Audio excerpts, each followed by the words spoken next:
अगर आप लोग भी इस्लामाबाद से एक दिन का टूर करना चाह रहे हैं तो आप लोग इस लोकेशन पर जा किस तरह के मज़े कर सकते हैं। अस्सलाम वालेकुम जी, मेरा नाम है अब्दुल्ला हसन और आज हम जा रहे हैं इस्लामाबाद से गंगा चोटी। इस्लामाबाद से अगर आप गंगा चोटी जाते हैं तो आपको 4 घंटे लगते हैं। हम कोटली सतिया वाली रोड से गए थे और रास्ते में आप लोगों को ये बॉर्डर नज़र आता है, एक साइड पे पाकिस्तान और पुल के दूसरी तरफ कश्मीर। और कश्मीर इंटर होते ही आप लोगों को इतने खूबसूरत मंजर देखने को मिलेंगे और आप थोड़ी देर में बाग सिटी में पहुंच जाएंगे। बाग सिटी में हम टाइम से पहुंच गए और वहाँ पे मतलब अंधेरा हो रहा था थोड़ा थोड़ा, लेकिन हमने सामान लेना था वहाँ पे। एक हमने बकरा लिया, उसे ज़बह करवा कर सारा गोश्त करवाया, आधा टिक्कों के लिए और आधा दम पुख्त के लिए। तो हमें काफ़ी ज़्यादा टाइम यहाँ पे लग गया था, मतलब रात हो गई थी जब हम बाग से गंगा चोटी की तरफ निकले। असल एडवेंचर हमारा यहाँ से शुरू हो गया। फुल धुंध हो गई, बिल्कुल सर्दी लगना शुरू हो गई। मैं जैकेट भी नहीं लेके आया था। मेरे साथ जो दोस्त थे उनको अंदाज़ा था वहाँ पे सर्दी होगी, वो जैकेट वगैरह लेके आए थे, तो मैंने उनसे जैकेट ले ली।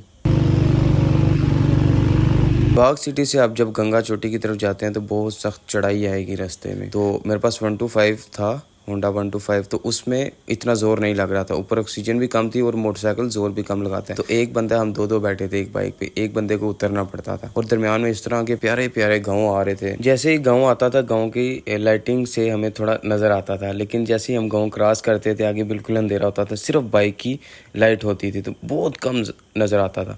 और वहाँ पे मैंने देखा 70 बाइक पे भी लोग आए हैं घूमने के लिए। लोगों के शौक चेक करें आप। यहाँ पे हम पहुंच चुके हैं जी गंगा चोटी और अपने कैंप के लिए लोकेशन ढूंढ रहे हैं।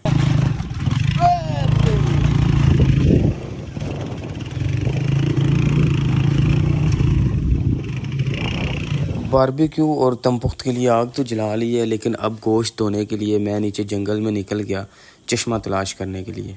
काफ़ी देर में नीचे जंगल में घूमता रहा कि कोई चश्मा वगैरह मिल जाए। मैं कहा चश्मा तो नहीं मिलेगा, यहाँ पे मुझे शेर मिल जाएगा जो मुझे खा लेगा। आखिरकार एक चश्मा मिला और ये जो पतीला आप देख रहे हैं ये भी हम बाग से रेंट पे लेके आए। 1000 रुपये हमने दिया बंदे को, उसने हमें ये पतीला दे दिया। वापसी पे उसे हम दे के जाएंगे। तो यहाँ पे हमने गोश्त वगैरह धोया, नीचे आलू लगाए, ऊपर गोश्त रखा, मिर्चें, प्याज, लहसुन वगैरह जो भी था हमने रखा इसके ऊपर और इसे बंद कर दिया। यहाँ एक साइड पे दम पुख्त बन रहा था और दूसरी तरफ हमने बारबेक्यू करना शुरू कर दिया। ये जितना आसान आप लोगों को लग रहा है उतना आसान है नहीं, क्योंकि अब बहुत तेज़ बारिश शुरू होने वाली है।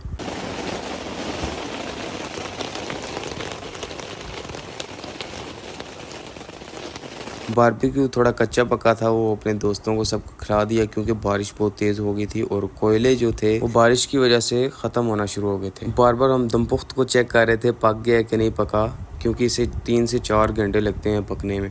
और दरमियान में बारिश भी शुरू हो गई बहुत सख्त। हम खैमे में बैठे, खैमा भी अंदर से सारा गीला हो गया।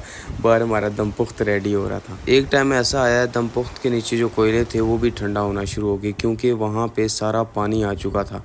जो हमने चूल्हा बनाया था, हमने उसका पानी थोड़ा साइड पे किया और फुल तेज़ बारिश थी और कोयलों के ऊपर थोड़ी हमने इस तरह की चीज़ रख दी कि कोयले बंद ना हों। और जब बारिश थोड़ी सी ख़त्म हुई हमने कोयलों को हवा दी ताकि कोयले दोबारा से हीट पकड़ें और जल्दी जल्दी हमारा दम पुख्त रेडी हो जाए। फाइनली 4 घंटे की मेहनत के बाद हमारा दम पुख्त रेडी हो चुका है। आप लोग देख सकते हैं कितने मज़े का है। देखने में आप लोगों को इतना मज़ा नहीं आएगा, लेकिन अगर जब ज़्यादा भूख लगी हो ना, ओए होए होए, बहुत ज़्यादा मज़ा आ गया खाने का। और जब दम पुख्त खा के हम बाहर निकले, बाहर का हमें इस तरह का मौसम देखने को मिला कि हल्की सी रोशनी हो रही थी, ठंडी ठंडी हवा चल रही थी, क्योंकि रात थोड़ी देर पहले बारिश हुई थी। ये मौसम और इस तरह का सीन मैंने ज़िंदगी में कभी नहीं देखा।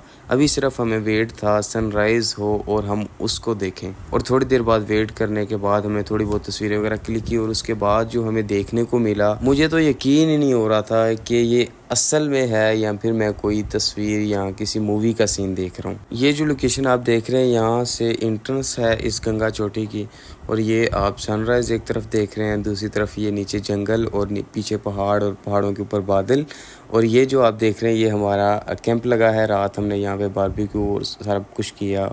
और ये आप देख सकते कि हर तरफ अगर देखें ना, चारों तरफ देखें तो एक आप लोगों को एक अलग मंजर देखने को मिलेगा। थोड़ी देर हमने यहाँ वेट किया कि सही रोशनी हो जाए। अब आप लोगों को लेके चलते हैं उस लोकेशन पे जो यहाँ पे टूरिस्ट के लिए बनाई गई है, जहाँ पे होटल्स वगैरह हैं इनके और झूले वगैरह लगे हैं। वहाँ पे आप लोगों को लेके चलते हैं। जहाँ हमने कैंप लगाया था वहाँ से 2-3 मिनट की राइड के ऊपर ही आप लोगों को लोकेशन मिल जाती है। यहाँ पे उन्होंने झूले लगाए हैं, कैफ़े बने हैं। अगर आप लोगों ने यहाँ पे अपना रूम वगैरह लेना है वो भी आप रात में यहाँ पे ले सकते हैं। यहाँ पे थोड़ी देर गुजारने के बाद अभी आप लोगों को लेकर चलते हैं ऊपर टॉप पे, और टॉप से जाके नीचे गंगा चोटी का सारा व्यू दिखाता हूँ मैं। आप थोड़ी सी हाइक करेंगे 5-10 मिनट की, उसके बाद ऊपर जाके सारा व्यू आप लोगों को नजर आएगा। यहाँ पे तो हमें गाय भी मिल गई और पहाड़ों के सीन आप देख सकते हैं। बादलों ने पहाड़ों को कवर किया हुआ है। यहाँ पे आपको मुख्तलिफ कंट्रीज के फ्लैग देखने को मिलेंगे और यहाँ से आप सारी गंगा चोटी का नज़ारा कर सकते हैं। नीचे आप लोगों को झूले देखने को मिलेंगे, होटल्स देखने को मिलेंगे और बड़े बड़े ग्रीन ग्राउंड्स देखने को मिलेंगे। अभी हम जा रहे हैं वापस बाग की तरफ। अगर आप लोग गंगा चोटी आ रहे हैं, आप दिन टाइम पे आए, आप लोगों को इस तरह के सीन यहाँ पे देखने को मिलेंगे। इसी रोड से हम रात में आए थे और फुल बादल आए हुए थे। आप लोगों ने देखा बिल्कुल अंधेरा था, आगे देखना मुश्किल हो रहा था। लेकिन जब वापसी जा रहे थे तो हमें यकीन नहीं हो रहा था कि हम इतने खूबसूरत मंजर से, इतने खूबसूरत रोड से हम होते हुए ऊपर गंगा चोटी पहुंचे। अभी हम वापस जा रहे हैं इस्लामाबाद, लेकिन हम रूट